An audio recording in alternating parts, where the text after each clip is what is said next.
अभी हम कवर करने पहुंच गए हैं सीधे एक ऐसे स्कल्पचर को जो दुनिया के सबसे बड़े आर्टिस्टों में से गिने जाने वाले एम.एफ. हुसैन के द्वारा बनाया गया है। और आपको बता दें इसकी विशेषता, तो इसकी विशेषता ये है कि इसमें कलाओं के माध्यम से सुंदरकांड को उस पर उकेरा गया है। अभी हम सीधे इसमें मौजूद हैं, आइए हम आपको दिखाते हैं इसके अंदर क्या क्या है विशेष।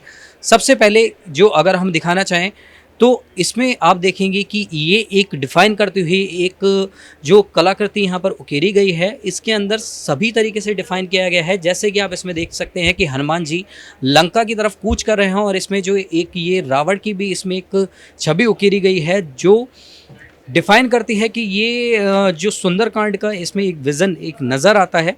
वहीं नीचे अगर आप देखेंगे इसमें एम.एफ. हुसैन जी की तस्वीर भी है और उसके ऊपर साइन भी किए गए हैं। कैसा रहा यहाँ पे आपका एक्सपीरियंस? कौन सा स्कल्पचर या पेंटिंग आपको बहुत ज़्यादा लुभाई यहाँ? बहुत अच्छा रहा। ऑलमोस्ट सारे आर्टिस्टों का काम बहुत सुंदर है, बहुत ही अच्छा है। सब काम अच्छा लगा, सब काम। मैं भी आर्टिस्ट हूँ, मैं इसमें पार्टिसिपेट नहीं हूँ, लेकिन मुझे सबका काम पसंद आया। सब कुछ कुछ कुछ तो है जो बहुत अट्रैक्ट करता है, जैसे हुसैन साहब का जो वो स्कल्पचर है, बहुत ही अच्छा लगा। लग रहा है जैसे वो बोल पड़ेंगे अब।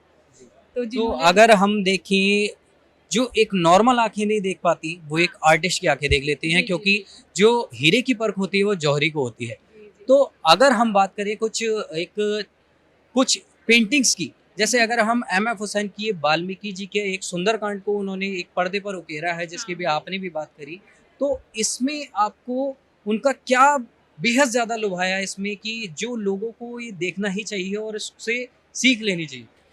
क्योंकि देखिए एक धर्म से रिलेटेड जो भी काम है, तो वो तो लोग, जैसे एक आर्टिस्ट हैं सचिन नाथ झा, तो वो भी गंगा पे काम करते हैं, धर्म पे काम करते हैं। तो उनका काम लोगों को इसलिए अट्रैक्ट, क्योंकि हम लोग चाहे कहीं भी जाएं या कितने भी कहीं भी जाएं, देश से दुनिया में कहीं भी रहें, पर धर्म एक ऐसा चीज़ है जो लोग कहीं हर जगह मानते हैं। तो वैसे ही ये जो रामायण की कथा है हुसैन साहब का, तो वो लोगों को धर्म से रिलेटेड है, लोगों को जोड़ता है। आजकल के बच्चे हैं, उनको पहले की बातें समझ में आने के लिए ही मम्मी पापा दिखाएं, या फिर हम जो बहुत दिनों से पढ़ रहे हैं, रामायण का ज्ञान मिल रहा है हमें, तो इसके चलते वो काम बहुत अट्रैक्ट कर रहा है लोगों वहीं को। वहीं आप देखेंगे कि एक और हमारे देश में एक नफरत की राजनीति जो पल रही है, जी, कहीं प्रतियां फाड़ी जा रही हैं रामायण की, और एक और वो हुसैन साहब हैं, वो उन्हीं आकृतियों को अपनी कला में उकेर रहे हैं और लोगों में उसका ज्ञान पहुंचा रहे हैं। जी, तो बिल्कुल। ये कैसा लगता है आपको जब ये आप देखते हैं? नहीं, ये बहुत अच्छा लगता है। अभी मतलब जैसे रामायण की जो कुछ प्रतियां फाड़ना, वो अलग बात है, डिफरेंट, वो तो राजनीति की बात है, लेकिन गलत बात है ये जो कोई अगर कर रहे हैं तो। और बहुत सारे आर्टिस्टों का, आप जैसे इसी आर्ट गैलरी में देखेंगे, आर्ट डिस्ट्रिक्ट है, इसमें आप आगे देखेंगे एक ये नंदी गाय लगी हुई है। तो वो नंदी शिव भगवान की है, हम सब लोग जानते ही हैं कि शिव शिव का, उसमें पूरा गंगा का किया हुआ है। तो धर्म को चाहे आप कितना भी डिस्टर्ब कीजिए, पर धर्म डिस्टर्ब नहीं हो सकता, और हर आर्टिस्ट अपने हिसाब से सोचता है। तो वो देख के मन खुश होता है, क्योंकि हम आर्टिस्ट, मैं भी चाहती हूँ, काम करती हूँ वहाँ से जोड़ के धर्म से। पर मतलब मुझे अच्छा लगता है जो कोई भी आर्टिस्ट अगर कैरी कर रहा है पिछले जनरेशन की कुछ बातें, और आगे जनरेशन को पता चले, आर्ट के माध्यम से अपनी दिखा रहे हैं, तो ये देख के बहुत ही मन खुश होता है।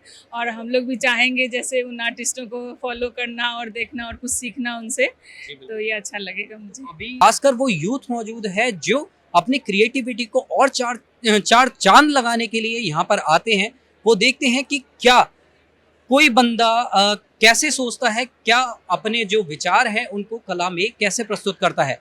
आपकी इस पर क्या है राय? मैं जानना चाहूंगा। कैमरामैन पंचानन के साथ नवदीप शर्मा की रिपोर्ट, दिल्ली। आप देख रहे हैं सौगंध टीवी, सौगंध वतन की।